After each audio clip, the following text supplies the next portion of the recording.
ભોળા દાદા કેહા કાકાને જમરૂ કાકાને બોલાવ્યો અને એની પાસે 150 રૂપિયા છે.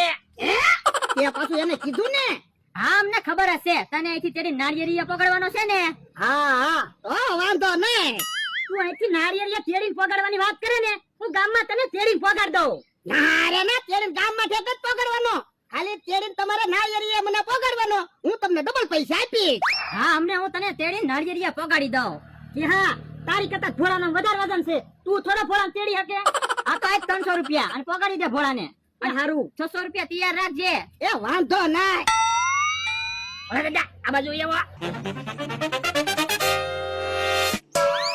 જો બોલો જમરૂ કાકા તો હમણાં ભોળા દાદાને નાળિયેરિયા પગાડી દેવાના છે. ઓ બાપા હે મને હું કહી ગયું? એ મને શું ખબર, તારે ધ્યાન રાખવાનું હોય ને. સમરૂ તારાય 300 રૂપિયા ગયા. હા, જો બોલો જમરૂ કાકાએ તો ભોળા દાદાને ફસાડ્યા. ઓય બાપા ઘોડો પડ્યો એમાં મને વાંધો ના, અમારા 300 રૂપિયા ગયા ને એનો વાંધો છે. ઓ બાપા મને ફસાડ્યા. અમે તો કેતો તો ને હું ભોળાને તેડીને ગામમાં પગાડી દઉં.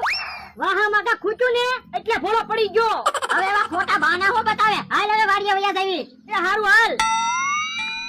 યો ભોળા દાદા 300 રૂપિયા આવી ગયા ને. 300 રૂપિયા દે લા. 800 રૂપિયા આવી ગયા. એટલે એ બકુડાના 200 રૂપિયા અને 300 રૂપિયા મમરાભાઈના. હા લ્યો બોલો તમે બકુલભાઈ ને મમરાભાઈ ને છેતરી ગયા. હા તે પ્લાન કેવો આપ્યો ને. ભોળા દાદા બકુલભાઈ ને મમરાભાઈ ને આપણે છેતરી ગયા ને એટલે આપણો પ્લાન સક્સેસફુલ. મમરાભાઈ 200 રૂપિયા આપો તો. મારી પાસે ક્યાં પૈસા છે? હવે ખોટું હું બોલો, ભોળા દાદાએ જ મને કીધું હો હમણાં મમરાભાઈ 600 રૂપિયા ઈ કે લઈને ગયા. કાઈ નહીં હવે ભોળા દાદા મારી પાસે 300 રૂપિયા લઈ ગયા. કેમ? મને તેડી નાળિયેરી સુધી પગાડી દો ને તો હું તમને 600 રૂપિયા આપું. પછી તો હું અડધે પહોંચ્યો ને તે મને કા ખૂટ્યું મેં ભોળા દાદાને ફસાડ્યા. મારા 300 રૂપિયા લઈ ગયા. જો બોલો તો મારાય 200 રૂપિયા એમ જ લઈ ગયા. હે તમારે પૈસા લઈ ગયા? હા તો નક્કી કાંઈક પ્લાન જ બનાવેલો છે. ક્યાંથી તેડીને આવ્યો? મેં તને ફસાડ્યો? હું હાચું કહું, ભોળાએ મને કાંઈક ખૂતાડ્યું તું તે. શું વાત છે? એ ભોળો અમને છેતરીને 300 રૂપિયા લઈ ગયો.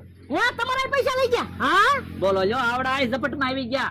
બોલો તો તમારે અમારે એને જોડાવવું છે? હા પૈસા તો પાછા લેવાના તો હોય ને. તો અમે પ્લાન બનાવી સીવી. ભાઈ ભોળા દાદાના હાથમાં હું છે ને ઈ પેલા જાણવું પડશે. એ એના હાથમાં જે હોય ઈ હું છેતરીને લઈ લઈશ. તો તો વાંધો નહીં, તો હું ભોળા દાદાને તેડીને 10 વાર નાળિયેરીથી જાય પાછો આવી બસ. હાલો આપણે બધા એની પાસે ડબલ પૈસા લેવી કે નહીં? હાલો. એ ભોળા દાદા 800 રૂપિયા આવ્યા તમને કઈ ખુશી ના થતી? ખુશી તો થાય જ છે ને. અલે 400 રૂપિયા તું રાખ અને 400 રૂપિયા હું રાખું. આપણે ક્યાં મહેનતના પૈસા છે. આ ઈ હાચી વાત. હે ઓલા તો પાછા આવ્યા. લાવી લે પૈસા પાછા. પણ પૈસા હું કેમ પાછા લઈ લીધા? ઉભો રે ને હમણે. ભોળા પાછો તને તેડી નાળિયેરીયા પકડવો છે.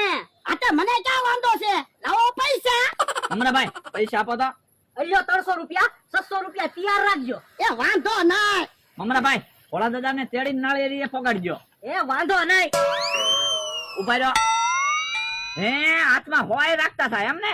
એ હોય લાય. એ જાદુ છે. હવે જાદુ ક્યાં છે? વાહામાં હોક ઉતારતા હતા. મમરાભાઈ નાળિયેરીએ પગાડજો. 300 ના 600. 600 ના 1200.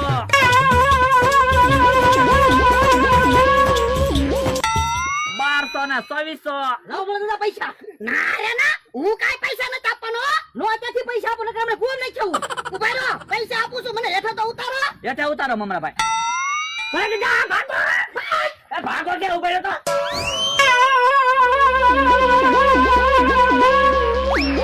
એ કેના કાકા જમરૂ કાકા પૈસા લઈને જ આવજો. ક્યાં સુધી વાડિયા પાછા નો આવતા?